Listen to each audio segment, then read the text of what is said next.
Welcome to Hemp Barons.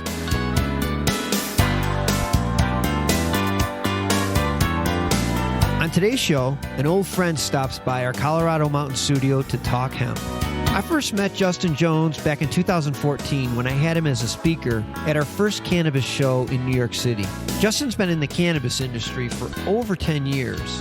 He had one of the first rec dispensaries in Colorado, and he was an original partner in Kush Bottles, and recently he made the transition to hemp in Oregon.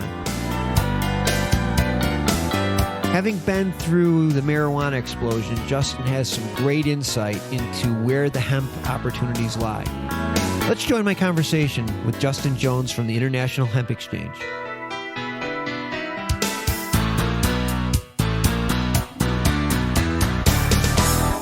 Hey, Justin. Hey, how you doing, Dan? I'm doing great. For our listeners, I would say you're probably one of my oldest friends in the cannabis industry. Yeah, and vice versa. We've known each other for quite a few years now. Yeah, and you were one of the first people on the cover of Cannabis Venture magazine. Remember when we had that magazine going? I had you guys on the cover of that back when you were back in Denver. Yep, yeah. Well, that would have been Kush Bottles days. Was that your first marijuana show at the Javits Center? Second, maybe? Or was it the first one? Yeah, we came out, spoke at that, and had some booths with Kush Bottles and Denver Consulting Group, I think both. And that was great. You were one of the first guys to come out of the non-marijuana world and say, hey, I can help these people out and I want to, and so many people were just like, I won't touch any of that part of the world with a 10-foot pole. And you brought your amazing skill set to bring people together and host a convention and all these things. And really that was so crucial at that time, and the industry needed it. And it's not so tangible all the time to know exactly how those effects are, but they're huge. And I can attest to it. So I appreciate that. Well, we did tiny bit of progress. Helped if we did anything. I appreciate you saying that. Well, and at the same time, just the connections that you make. And I still have people that I first met at that first Javits Center convention, and just knowing you and then when your daughter came out to Colorado and did a little internship with us at Denver Consulting Group and Kush Bottles. And, we wouldn't have been able to do that. We wouldn't have known each other, all the things, so it's really all just spider webs out and gets better and better and bigger and everything else. So. Well, and speaking of spider webbing out, now with this farm bill passing, and now we're rolling into the next phase of this industry, and that's hemp. And that's what we're going to talk to you about today. All right. This is exciting. It's really exciting stuff. It really is.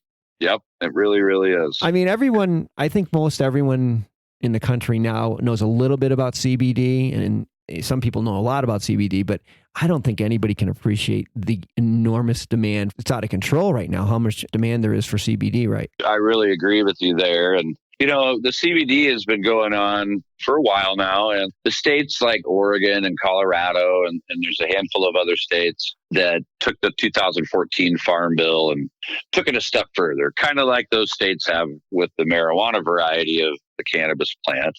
They did it with the hemp, and instead of just having a research license, they went ahead and went into full production. So, Colorado, Oregon, have a big head start from the rest of the country because they've had the programs growing hemp for CBD. So, this all started Sanjay Gupta articles and the Charlotte's Web story, and those people that were helping these kids out with the seizures, and it's come a long way and expanded out as far as that goes from what I've seen. But the big thing right now is that this plant, the hemp variety of cannabis, is now legal coast to coast in all 50 states. You might not be able to do anything with it from a production or growing or these sorts of things in those states, but they'll come around. They'll have to go to legislature, get caught up on matching up with the federal laws.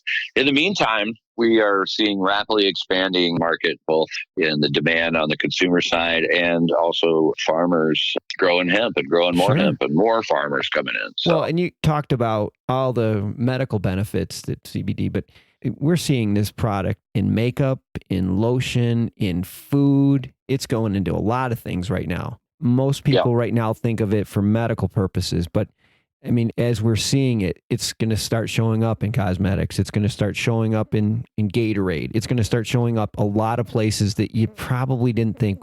And every one of those different organizations are going to need a supply. For sure. And that For supply sure. is right now a little bottlenecked because Yeah. there's not It's a lot of bottlenecked farmers, right? Right. The floodgates just got open. There wasn't some tiered up, a little bit of a tier up, but I mean, whatever was trickling out as far as a demand and just the ability to do it because it's now legal, that the floodgates got pulled. Everything's wide open. Because of this gigantic demand, this is where the International Hemp Exchange comes in.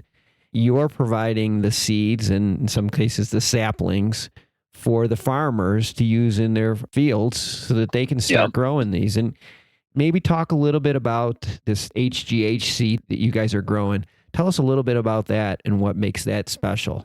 Basically, the International Hemp Exchange has acquired the rights to grow HGH seed in the state of Oregon exclusively. HGH seed is now being produced in Oregon for Oregon on a fourth generation Oregon farm.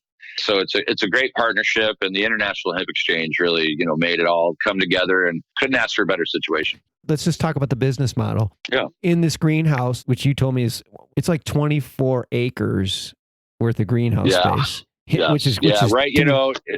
That sounds crazy. That sounds huge. So in that facility, though, you're producing the seed and you're also growing the plant there to a point where you can pass it off to the farmer so that he can put it right into their field so that they don't have to worry about, anything. You can get them up and running on a hemp production pretty quickly, right? As fast as they can put a deposit down on seed. At the end of the day, last year, Colorado had 600 total registered farms. So already here, 6 weeks into 2019, there are 2,000 farms registered to grow hemp in Colorado. So the 600 from last year, most of those guys are doubling, tripling, going 10x. But yeah, so we're creating this seed, and then our partner farm here also has the ability we can start the seed and grow it up as a starter plant and deliver that to the field. Back to the farmers. I think when we were talking earlier, you were saying that farmer can hope to make $500 to $1,000 an acre in profit with their normal crops, but when they're running hemp, just tell the listeners. Yeah, I'm not saying this. It's not going to be like the easiest thing to do. I don't want it to come across that way, but yeah, you're right. Farmers make between about $500 and $2,000 per acre, and that's their profit. With hemp right now, this year so far, the prices and the numbers that we're seeing, farmers are profiting north of $100,000 per acre.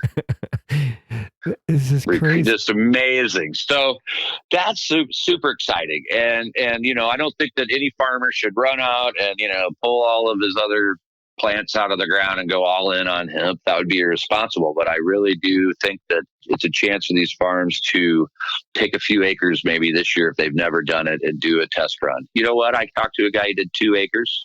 He got a check for $480,000 for the biomass on the 2 acres. Yeah, you don't necessarily have to take a huge risk, and you might have a nice windfall. Build a new building on your farm, or upgrade your tractor, or pay off a mortgage.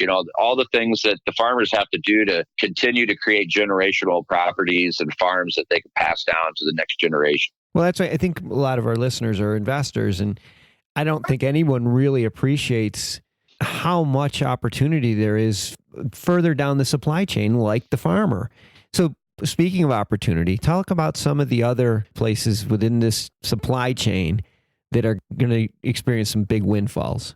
Yeah, good. I'm hyper focused on our seed sales and really working with the farmers, but I am seeing, some of the broader side of the community and what's going on. And, I'm seeing investment opportunities on different types of extraction technology and extraction machines. And heard of somebody that's trying to build a pilot extractor that would actually go right to the farmer's field. And while they're out there harvesting the plants, they're literally shoving those plants all right off the field and into an extraction machine, and they're getting CBD oil right out the other end. Wow. So that doesn't exist yet. I've seen the schematics, and, I know those guys are looking for money. And I think when you see the numbers, it's pretty impressive. You're looking at an ROI on buying $1 million extractor that's weeks, if not months. Wow. But basically, yes, it's a fail-up situation, and I think that there's a lot of good investment opportunities. And this thing is scalable. It's national size numbers, international size numbers. Everything's huge. yeah, definitely in the processing and then also in the drying. In order to make that oil, most of the time they want dried material. So now these farmers are cutting their crops down in the fall. All that material needs to get to a drying facility. So, I was down at the Columbia Hemp Company just north of Corvallis, Oregon. They took over an old lumber yard that had the big buildings and covered buildings and then lots of concrete. And so, that place has got a bunch of different dryers, different technology. They just got forklifts hauling around these giant tote bags of material that's so big that they're on forklifts, taking the wet material, putting it through to dry material. And then at that point, it can be sold off to an extraction company to be processed. So those are both processing companies in the hemp world, and they're handlers. But, the drying of it also the extraction part of it. That's where the bottlenecks are. So that's where the investment is too. I think, that's where the need is. Like I said, a lot of investors are listening to this show, and hemp is kind of new, even though it's been around forever because of the passage of the Farm Bill. There's a lot of attention on it, and the opportunities here, we are just scratching the surface. Remember, CBD is just one byproduct of this plant. It's just one byproduct. There are so many that we haven't even talked about, and we'll have to save that for another. We'll save that for another show. That's for sure. For sure. Yeah. So we've been speaking with Justin Jones, who's doing business development for International Hemp Exchange, and I'm going to have Justin's email and all of his information on his website, along with anything about the International Hemp Exchange. And if there's farmers out there that are looking for some seed or some small plants to get ready for their next crop in Oregon, Justin would be the person to talk to. For sure. Justin, it's been great talking to you, and I'm great catching up, but let's not make it so long next time. Let's keep in touch. Yeah. No, for sure, Dan. It really was great, and I appreciate it, and we'll talk to you soon. That sounds good.